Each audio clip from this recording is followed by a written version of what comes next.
یہ وہ بہادر ہیں اس دھرتی کے جنہوں نے جان دی ہے آپ کے لیے. ان کی شہادتوں پہ، ان کی قربانیوں پہ کسی کو سیاست کی اجازت نہیں دی جا سکتی. اگر ابھی بھی کسی کو شک ہے کہ ہم کہاں کھڑے ہیں تو میں سوالات لینے سے پہلے آپ کو فیلڈ مارشل سید عاصم منیر کے ان تاریخی الفاظ کی جانب توجہ دلانا چاہتا ہوں جو خیبر پختونخوا میں فیلڈ مارشل نے فروری 2023 میں پشاور پولیس لائن دھماکے میں پولیس کے افسران اور اہلکاروں سے بات چیت کرتے ہوئے کہے تھے. سنیے ان الفاظ کو. تمہیں پتہ ہونا چاہیے ریاست کی جنگ لڑ رہے ہو، اللہ تم لوگوں کے ساتھ ہے، ٹھیک ہے، کیونکہ تم لوگ اللہ کی جنگ لڑ رہے ہو، اس کے ساتھ نہیں ہے، کیونکہ اللہ نے حکم دیا ہوا ہے. یہ مولوی صاحب کھڑے ہیں، ان کو پتہ ہوگا. انما جزاء الذین یحاربون اللہ ورسولہ وَيَسْعَوْنَ فِي الْأَرْضِ فَسَادًا أَن يُقَتَّلُوا آگے کیا ہے أَوْ يُسَلَّبُوا أَوْ تُقَطَّعَ أَيْدِيهِمْ وَأَرْجُلُهُم مِّنْ خِلَافٍ أَوْ يُنْفَوْا مِنَ الْأَرْضِ. آپ نے یہ سارے کام کیے ہیں. اللہ تعالیٰ نے حکم دیا ہے کہ جو اللہ اور اس کے رسول سے لڑائی کرتا ہے اور زمین پر فساد کرتا ہے، ساتھ ہی اس کو یہ بھی پتہ ہونا چاہیے ذَلِكَ خِزْيٌ فِي الْحَيَاةِ الدُّنْيَا، یہی ہے، اور آخرت میں یہ دنیا میں سزا ہے، اس کی آخرت میں اور ملے گی. ٹھیک ہے، یہ ہے آپ کا قانون، یہ ہے اللہ کا قانون، اور آپ چونکہ اللہ کے قانون پہ چل رہے ہو، آپ اللہ کے سپاہی ہو. کوئی دنیا کی طاقت آپ کو ہرا نہیں سکتی، یاد رکھنا میری بات، ٹھیک ہے. قربانیاں ہوتی ہیں اللہ کے راستے پہ، کوئی آپ کو ہرا نہیں سکتا. تو یہ اس ایمان کے جذبے کے ساتھ جو ہے میدان میں اترا کرو، ٹھیک ہے. پاک فوج پوری ہر وقت جو ہے آپ لوگوں کے ساتھ ہے، ٹھیک ہے. اور ہمیں فخر ہے اپنی پولیس کے اوپر اور اپنی لا انفورسمنٹ ایجنسیز کے اوپر.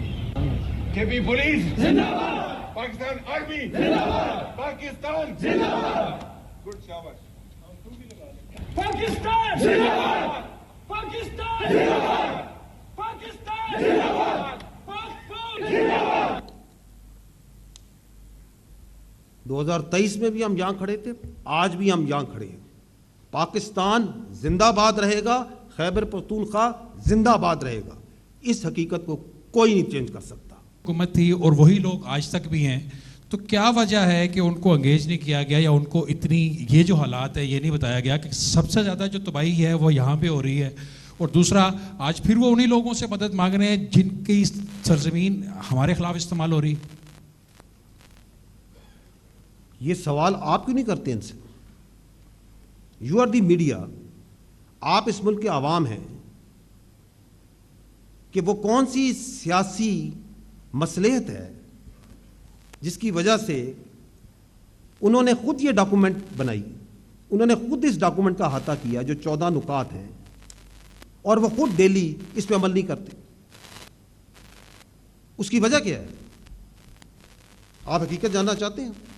حقیقت یہ ہے کہ ہم نے اپنی سیاست کو عوام کی فلاح و بہبود، عوام کی جان و مال، اس کی عزت، اس کی حفاظت، اس پہ مقدم کر دیا ہے. ہم نے اس کو دہشت گردی پہ مقدم کر دیا ہے، کیونکہ وہ جو پولیٹیکل ٹیرر کرائم نیکسس ہے وہ زیادہ اہم ہے. ہمیں اس سیاسی مافیا کے لیے وہ نان کسٹم پیڈ وہیکلز جو ہزاروں کی تعداد میں صوبے میں چل رہی ہیں وہ زیادہ اہم ہے. ایک دہشت گردی کا واقعہ ہوتا ہے، ایک وہیکل ون آئی ڈی ہوتی ہے، نہ اس کا وہ نان کسٹم پیڈ گاڑی ہے، اس کا نہ چیسی ملتا ہے، نہ انجن ہے، نہ کوئی کاغذ ہے. کوئی دوسرے ملک سے کوئی بندہ کہے یہ کیسے ہو سکتا ہے، وہ اس لیے ہو سکتا ہے کہ یہاں پہ ہزاروں نہیں، بیسوں ہزار گاڑیاں اس طرح کی چل رہی ہیں. So if they are good with non custom paid vehicle then they should be good with terrorism also. وہ اس لیے کیونکہ ان کے لیے میں نے آپ کے لیے نارکوٹکس رکھی سامنے. وہ یہ کہتے ہیں کہ یہ پاک افغان بارڈر کے اوپر سے نارکوٹکس آئے گی، سمگلنگ ہوگی، کیونکہ اس میں ان کا فائدہ ہے، لاکھوں نہیں، کروڑوں نہیں، اربوں کا فائدہ ہے. تو اگر آپ کے لیے اس بارڈر کو آپ چاہتے ہیں, آپ کے قانون نافذ کرنے والے ایف سی, انٹیلیجنس ایجنسیز سب جو سی ہیں وہ کہتی ہیں اس بارڈر کو سیل کرنا ہے. آپ اس پہ ایکشن کرتے ہیں تو مختلف جگہ سے ڈرگ بیرنز, سہولت کار اور ان کی سیاسی پشت پناہی کرنے والے کھڑے ہو جاتے ہیں. اگر آپ کہتے ہیں کہ ہم نے اسمگلنگ کرنی ہے تو پھر دہشت گردی, اس اسمگلنگ کے ساتھ دہشت گرد بھی آئیں گے, اس کے ساتھ ایکسپلوسیوز بھی آئیں گے. آپ نے دہشت گردی کو ناسور کو ختم کرنے کے لیے بیسیکلی یہ کام پولیسنگ کا ہے, لا اینڈ آرڈر. آپ نے اپنی کاؤنٹر ٹیررزم ڈپارٹمنٹ کو اسٹرانگ کرنا ہے, اس کی اسٹرینتھ کو بڑھانا ہے, اسے ایکوپ کرنا ہے. آپ یہ نہ کریں اور آپ کہیں کہ یہ جو اس کی جگہ پولیسنگ کا اور انٹرنل سیکورٹی کا کام آپ کی فوج کرے گی, اور جب فوج کرے تو آپ کہیں یہ جو دہشت گردی ہے اس کی پیچھے وردی ہے. آپ کو معلوم ہے, ان کو معلوم ہے, یہ بالکل جانتے ہیں کہ دہشت گردی میں, اس کرمنل مافیا میں, ان کرائمز کے اندر ایک بہت بڑی تعداد افغانیوں کی ہے. فیکٹس اینڈ فگرز ہیں, آپ صحافی ہیں, آپ کے سامنے ہیں. جب ریاست پاکستان کہتی ہے, قانون نافذ کرنے والے ادارے کہتے ہیں کہ ان کو آپ واپس ان کے ملک بھیجیں, تو آپ کہتے ہیں کہ نہیں ہمارے بھائی ہیں, ہم ان کو واپس نہیں بھیجیں گے کیونکہ وہ آپ کے کرمنل مافیا کا حصہ ہیں, کیونکہ آپ ان کو اپنے سیاسی مقاصد کے لیے استعمال کرتے ہیں. تو حقیقت تو ان کے سامنے ہے. کیوں نہیں؟ بیکاز ان کی ذات, ان کے فوائد, ان کی سیاست آپ سب کی جان و مال سے ان کو زیادہ عزیز ہے. اور جب آپ یہاں مس گورننس کریں, کرپشن کریں, تو آپ نہیں چاہتے کہ اس کے اوپر بات چیت ہو. تو یہاں سے they are happy, they are absolutely happy کہ یہاں سے صرف سیکیورٹی کے واقعات اور دہشت گردی اور ٹیررزم کی سٹوریز آگے ہیں تاکہ باقی چیزوں پہ بات چیتیں نہ ہو. Nobody should talk about your governance, nobody should talk about your performance. کوئی یہ بات نہ کرے کہ یہ اربوں روپیہ جو آیا یہ کہاں گیا, کدھر گیا, کس پروجیکٹ پہ لگ گیا, تاکہ پورا دن بیانیہ جو ہے وہ سیکیورٹی کے معاملات پہ رکھا جائے. So that's the fact. Now the time has come where we have to be very clear and honest with each other. Because اس فوج کے بچے, ان انٹیلیجنس ایجنسیز کے بچے, اس پولیس کے بچے, آپ کے بچے ان دہشت گردوں کے ہاتھوں ڈیلی جو ہے اپنی جانیں دے رہے ہیں.